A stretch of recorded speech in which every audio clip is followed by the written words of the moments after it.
ఛత్రపతి శివాజీ పట్టాభిషేకం జరిగే సమయానికి అక్కడ బ్రాహ్మణులు మీరు క్షత్రియులు కారు కాబట్టి మీకు పట్టాభిషేకం చేయమని చెప్పి ఎదురు తిరుగుతారు. మీరు క్షత్రియులు కాదు మీకు పట్టాభిషేకం చేయమని చెప్పి ఎదురు తిరుగుతారు. ఎందుకు ఎదురు తిరుగుతారు అంటే ఆనాటికి క్షత్రులు లేరు అని. ఆనాటికి పూలే బుక్కు ఆనాటికి క్షత్రులు లేరని చెప్పి. మరి బ్రాహ్మణుల తర్వాత క్షత్రులు కదా పరిపాలన కరువులు, మరి క్షత్రులు ఎందుకు లేకుండా పోయిండు? ఇంకోటి బ్రాహ్మణుల తర్వాత శివాజీ, బ్రాహ్మణుల తర్వాత క్షత్రువులే కదా, మరి క్షత్రులు ఎందుకు లేకుండా పోయిండ్రు?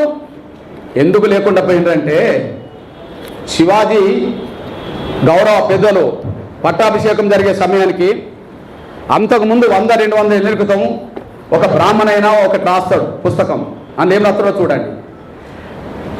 అక్బర్ కాలంలో కాశీలో ఉండిన కృష్ణ నరసింహ శేషుడు అనే బ్రాహ్మణ పండితుడు శూద్రాచార శిరోమణి అనే గ్రంథాన్ని వ్రాశాడు.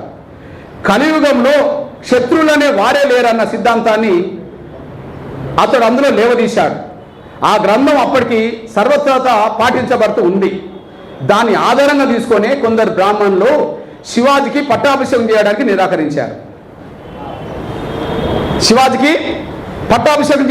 నిరాకరించారు. ఇప్పుడు నేను అంటున్నాను, బ్రాహ్మణుల తర్వాత దేశంలో క్షత్రువులే కదా, మరి క్షత్రువులు లేకుండా పోయింది అని చెప్పి అక్బర్ కాలం నాటి ఒక బ్రాహ్మణుడు రాశాడు కదా. దాన్ని బేస్ చేసుకొని నువ్వు క్షత్రుడు కావు నీకు పట్టాభిషేకం చేయమని చెప్పి అక్కడ బ్రాహ్మణులు ఎదురు తిరిగారు కదా. మరి క్షత్రువులు ఏమైండ్రు? శత్రువులను కూడా అణిచేశారు. శత్రువులను సంహరించారు. శత్రువులు సంహరించింది ఎవరు? శత్రుడైన రాముడికి అండగా ఉన్నది మా బీసీలు, ఎస్సీలు. కానీ శత్రుడైన రాజుని సంహరించింది ఎవరు?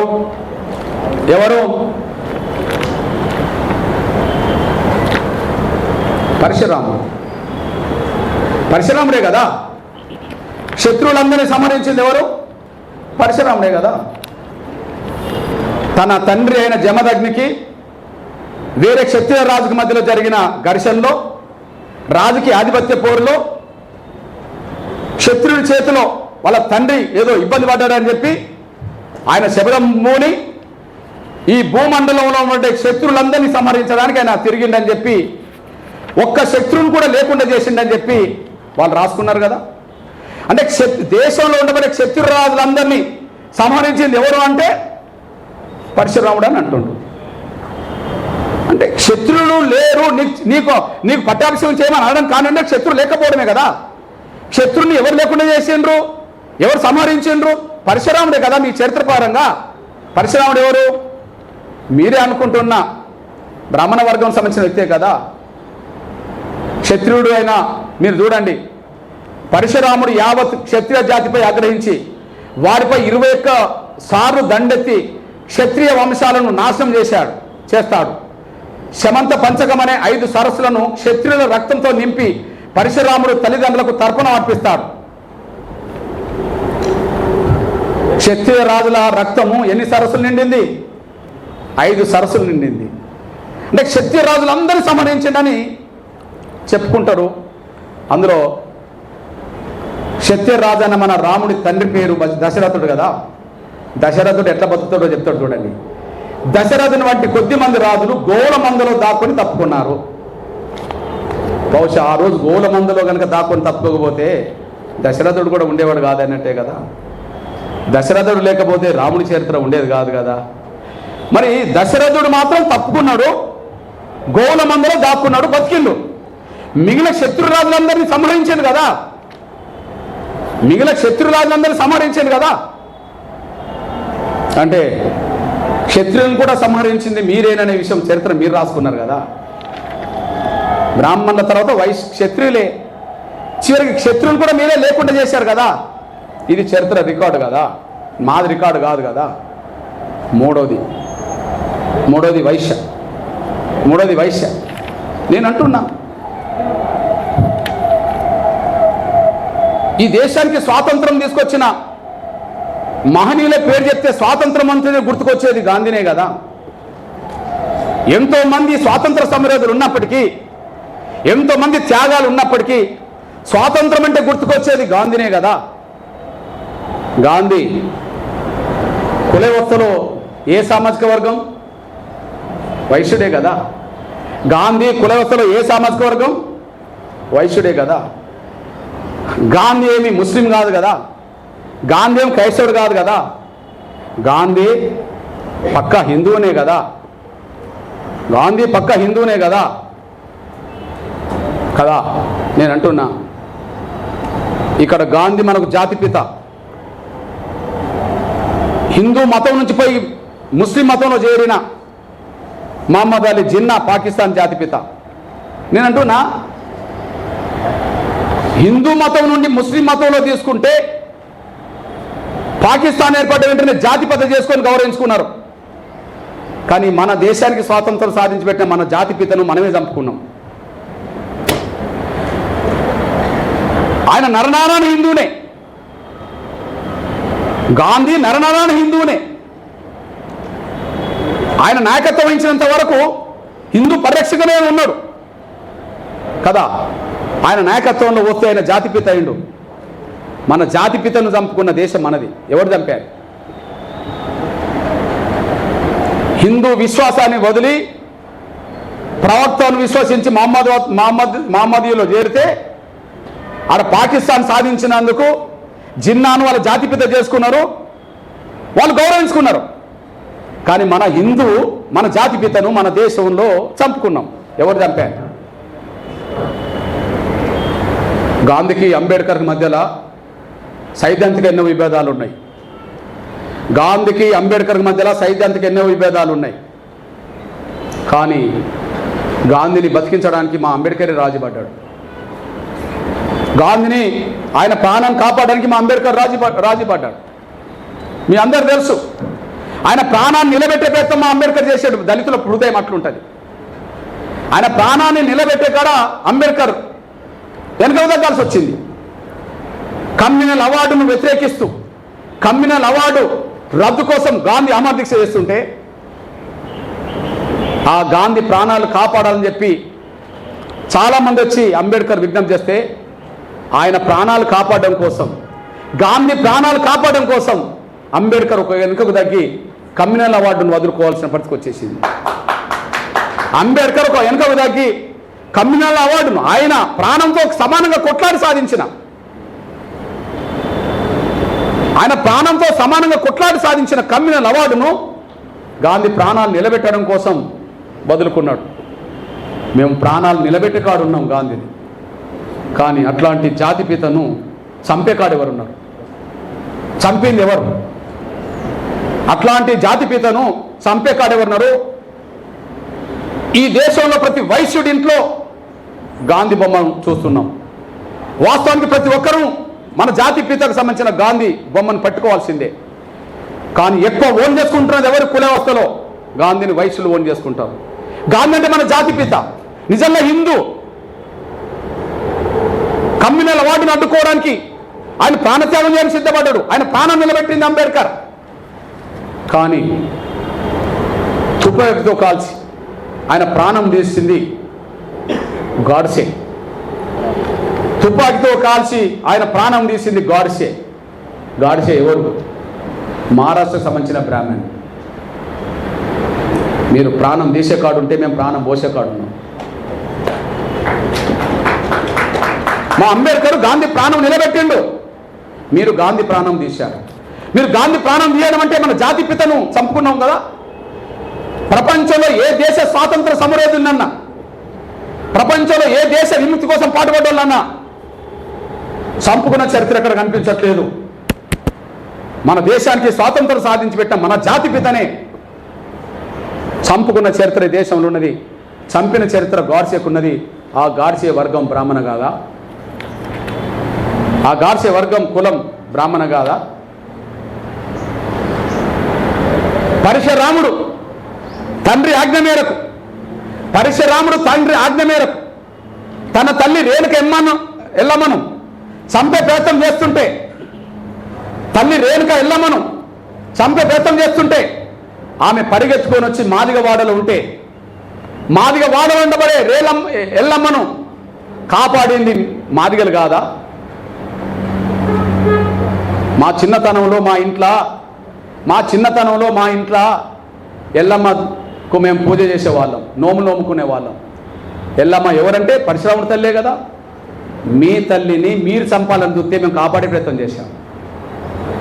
మీ తల్లిని, మీ బ్రాహ్మణ తల్లిని మీరు చంపే ప్రయత్నం చేస్తే కాపాడే ప్రయత్నం చేశాం. కాపాడడం కోసం మేము యుద్ధం చేయాల్సి వచ్చింది. అంతిమంగా మా వాడలోనే ఆమెను చంపేశాడు. ఎవరు చంపింది? పరశురాముడే చంపేశాడు. కన్న తల్లిని చంపుకునే కాడ మీరుంటే మీ తల్లిని కాపాడే ప్రయత్నం మేము చేశాం. గాంధీని చంపే కాడ మీరుంటే గాంధీని కాపాడే కాడ మేమున్నాం. గాంధీతో సైద్ధాంతికంగా మాకు విభేదాలు ఉన్నాయి. మా అంబేద్కర్ వాదాన్ని మేము గౌరవిస్తాం, మేము బలపరుస్తాం. కానీ మా అంబేద్కర్ కూడా ఒక అడుగు వెనుకకు తగ్గి కమ్యూనల్ వాదును కూడా కోల్పోవడానికి సిద్ధపడ్డాడంటే కేవలం ఒకే ఒక కారణం, గాంధీని బతికించడం కోసం మాత్రమే. గాంధీని బతికించడం కోసం మా అంబేద్కర్ వెనుకకు తగ్గి ఆయన ప్రాణాన్ని నిలబెట్టిండు. స్వాతంత్రం సాధించిన జాతిపితను గాడ్సే చంపేసిండు. మా అంబేద్కర్ ఆయన ప్రాణాన్ని కాపాడిండు. ఆయన దళితుడు, కానీ ఆయన ప్రాణం తీసింది గాడ్సే బ్రాహ్మణుడు. చర్చకు రావాల్సిందే. ఇవి మాట్లాడితే మేము బ్రాహ్మణులకు వ్యతిరేకమా? సత్యాలు చెప్పకూడదా? మీరు చెప్పింది అన్ని వినాలనా? మీరు చెప్పింది అన్ని వినాలనా? మేము అది ఎట్లా కుదురుతుంది? నేను అంటున్నా, ఈ దేశంలో ఇద్దరు మహనీయులకే మహాత్మా అనే బిరుదున్నది. గాంధీ కంటే ముందు మహాత్మా జ్యోతిబా పూలే, మా బీసీ, మా శూద్ర కదా. ఈ దేశంలో ఇద్దరికి మాత్రమే మహాత్మా బిరుదులు ఉన్నాయి. కోట్లాది మంది ప్రజలు ఉన్నాయి ఈ దేశంలో. 140-150 కోట్ల మంది ప్రజలున్న ఈ దేశంలో ఇద్దరికి మాత్రమే మహాత్మా బిరుదులు ఉన్నాయి. ముందు మహాత్ముడు జ్యోతిబా పూలే, రెండో మహాత్ముడు గాంధీ. జ్యోతిబా పూలే బతికినంత కాలం ఆయన దళితులకు, పీడితులకు, మహిళలకు విద్య నేర్పే క్రమంలో ఈ దళితులకు, పీడితులకు, మహిళలకు విద్య నేర్పొద్దని చెప్పి ఆయనను అడుగడుగున వేధించింది ఎవరు? ఆయన కాలంలో ఆయనను అడ్డుకున్నది ఎవరు? తన భార్య మీద దాడులు చేయించింది ఎవరు? దాడులు చేసింది ఎవరు? పూలే దంపతులను సొంత ఇంట్లో ఉండకుండా తల్లిదండ్రులను బెదిరిస్తే ఆ తల్లిదండ్రులను కూడా లెక్క చేయకుండా సావిత్రిబాయి పూలే సేవ చేయడానికి ఇల్లును వదులుకొని బయట ఉండే ప్రయత్నం చేయడానికి కారకులు ఎవరు? పూలే జీవించిన కాలంలో పూలే సమాజం కోసం పాటుపడుతున్నప్పుడు, పూలే దళితుల కోసం, పీడితుల కోసం, మహిళల కోసం పోరాటం చేస్తున్నప్పుడు, ముఖ్యంగా విద్యాన్ని అక్షరాన్ని అందిస్తున్నప్పుడు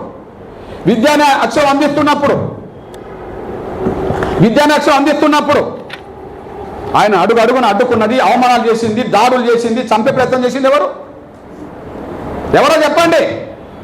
ఆయన కాలంలో బ్రాహ్మణులే కదా. ఇద్దరు మహాత్ములు, ఒక జ్యోతిబా పూలే ఆయన జీవించే కాలంలో అడుగడుగున అవమానించింది, దాడులు చేసింది, హింస పెట్టింది. అప్పుడు బ్రాహ్మణులే. ఇంకొక మహాత్ముడిని కాల్చి చంపింది గాడ్సే బ్రాహ్మణ వర్గం సంబంధించిన వ్యక్తి. నేను అంటున్నా, ఈ దేశ ప్రధానమంత్రి ఎవరు? గౌరవ నరేంద్ర మోడీ గారే కదా. గౌరవ నరేంద్ర మోడీ గారు ప్రధానమంత్రి హోదాలో నిన్న పూలే జయంతి సందర్భంగా దేశం మొత్తం మీద అందరికి తెలిసే విధంగా పూలే జీవిత చరిత్ర రాశారు కదా. పూలే వికసిత భారత్కు దారిదీపం అన్నాడు కదా.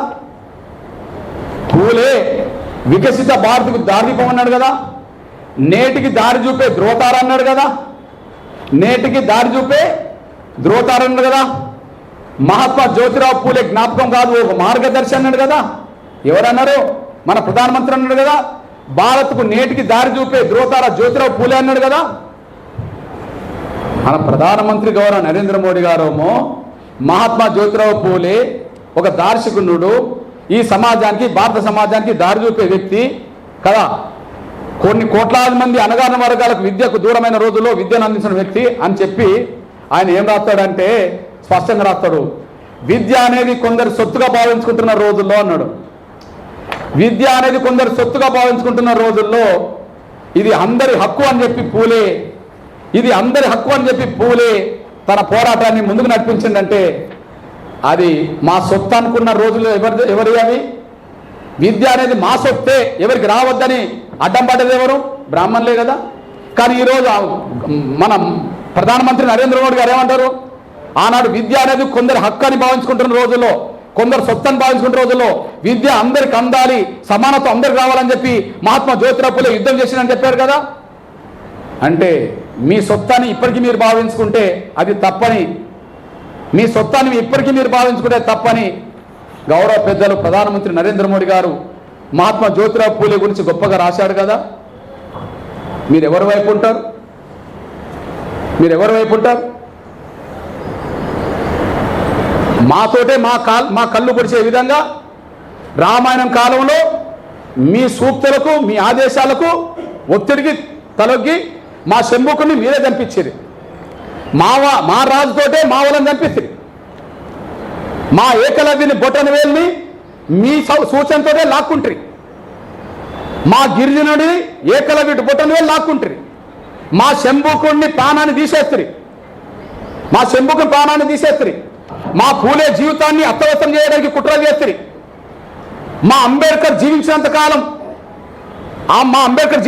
కాలం ఈ దేశంలో ఆయన బ్రిటిష్ ఏజెంట్ అని చెప్పి ఎక్కువ మంది స్వాతంత్ర పోరాటంలో పాల్గొన్న కాంగ్రెస్లో ఎక్కువ మంది బ్రాహ్మణులే మా అంబేద్కర్ను అవమానించే విధంగా, మా అంబేద్కర్ను బెదిరించే విధంగా, మా అంబేద్కర్ను దేశద్రోహి అనే విధంగా ప్రచారం చేసింది మీరే. ఎన్నాన్ని చెప్పుకోవాలి కుట్రలు, ఎన్నాన్ని చెప్పుకోవాలి కుతంత్రాలు, ఎన్నాన్ని చెప్పుకోవాలి మీ దేశాలు? ఎవరి మీద మీ దేశం లేదు? బ్రాహ్మణ క్షత్రియ మీరే క్షత్రియులు వాదించినారు, మీరే చెప్తారు. వైశ్య ఈ దేశ జాతిపిత అయిన గాంధీని మీరే చంపుతుంది. అదే సమయంలో శూద్ర అనబడుతున్న మా ఛత్రపతి శివాజీకి ఆయన పట్టాభిషేకం చేయడానికి మీరే నిరాకరిస్తుంది. మా జ్యోతిబా పూలే అణగారిన వర్గాల జీవితాల్లో వెలుగు నింపడానికి ప్రయత్నం చేస్తుంటే మీరే అడుగడుగున అడ్డం పడితే దాడులు చేపిస్తుంది. మా అంబేద్కర్ దళిత వర్గాల కోసం, స్వేచ్ఛ కోసం, హక్కుల కోసం కొట్లాడుతుంటే ఆయన అడుగడుగున మీరు అవమానిస్తారు. మీరు అవమానించే కాడున్నారు, మీరు బాధలు పెట్టే కాడున్నారు, మీరు హత్యలు చేసే కాడున్నారు, మీరు అన్ని చేసే కాడున్నారు. మేము బాధలు పడే వర్గంలో ఉన్నాం, కాపాడే కాడున్నాం, మా హక్కులు సాధించుకునే కాడున్నాం. మేము ఎవరిని బాధ పెట్టాం? మేము ఎవరిని హింస పెట్టాం? మేము ఎవరిని బాధ పెట్టాం? ఎవరిని మిట్ట పెట్టాం? ఈ సమాజం చేత బాధలు పడ్డోళ్ళం, ఈ సమాజం చేత అవమానాలు పడ్డోళ్ళం, ఈ సమాజం చేత అత్యాచారాలకు హత్యలకు గురైన వాళ్ళం, మనుషులుగా కూడా చూడకుండా పశువుల కంటే హీనంగా చూడబడ్డోళ్ళం మేము. మా పోరాటాన్ని అంబేద్కర్ పూలే స్పిరిట్ తోటి ముందుకు నడిపిస్తమే తప్ప వెనుకకు తగ్గే ప్రసక్తి మాత్రం ఉండదనే విషయం కూడా మేము స్పష్టం చెప్తూ మళ్ళీ చెప్తున్నాం. ఇది ఎంఆర్పిఎస్ వాయిస్ ఇవ్వచ్చు, కానీ ధర్మం కోసం, న్యాయం కోసం, సమానత్వం కోసం. మాకు ఎదురుపడేటోళ్ళు కుల వ్యవస్థ రద్దు కావద్దేంటోళ్ళే ఎదురుపడతారు, సాంఘిక సమానత్వం రావద్దేంటోళ్ళే మాకు ఎదురుపడతారు, సాంఘిక సమానత్వం రావద్దు అనేటోళ్ళు ఎదురుపడతారు. హిందూ దేవాలయాల్లో బ్రాహ్మణులు తప్ప మీతో ఎవరు రావద్దు అనేటోళ్ళు మాకు అడ్డుపడతారు. ఆ అడ్డపడేటోళ్ళు ఎవరైనా మేము లెక్క చేయం. 100% మా పూలే, మా పూలే అంబేద్కర్ వాళ్ళు జీవించిన కాలంలో ఏ సాంఘిక సమానత్వం కోసం, ఏ సామాజిక న్యాయం కోసం, ఏ పోరాటాన్ని అయితే వాళ్ళు ముందుకు తీసుకెళ్లారో మా కాలంలో వాళ్ళ స్పిరిటే మాకు ప్రధానం. మాకు ఇంకేం అవసరం లేదు. ఈ దేశంలో స్వేచ్ఛ రావాలంటే, ఈ దేశంలో సమానత్వం రావాలంటే, ఈ దేశంలో అన్ని రంగాల్లో అన్ని వర్గాలకు భాగస్వామ్యం ఉండాలంటే ఈ కుల వ్యవస్థ రద్దు కావాలి. ఎవరు నమ్ముకున్న విశ్వాసాల దగ్గరనైనా అందరూ పూజారులుగా ఉండాలి. యేసు క్రీస్తు నమ్ముకున్న కాడ అందరూ అన్ని వర్గాల పాస్టర్లు ఉన్నప్పుడు, ప్రవక్త నమ్ముకున్న కాడ అందరూ మసీదులో ముల్లాలుగా ఉన్నప్పుడు, హిందూ విశ్వాసాలు నమ్ముకున్న కాడ హిందూ దేవాలయ కాడ అన్ని వర్గాలకు సంబంధించిన వాళ్ళు పూజారులుగా ఉండాలని కోరుతున్నాం. ఇది రామానుజాచార్యుడి దృక్పథం నుంచి, అంబేద్కర్ ఆలోచన నుంచి ముందుకు నడిపించే పోరాటం తప్ప మేము బ్రాహ్మణులకు వ్యతిరేకమని మీరు ఎందుకు రోడ్డు మీకు వస్తాండ్రు? మిమ్మల్ని మీరు ఎందుకు వస్తాండ్రు? అసలు మీరు వస్తే అవుతుందా?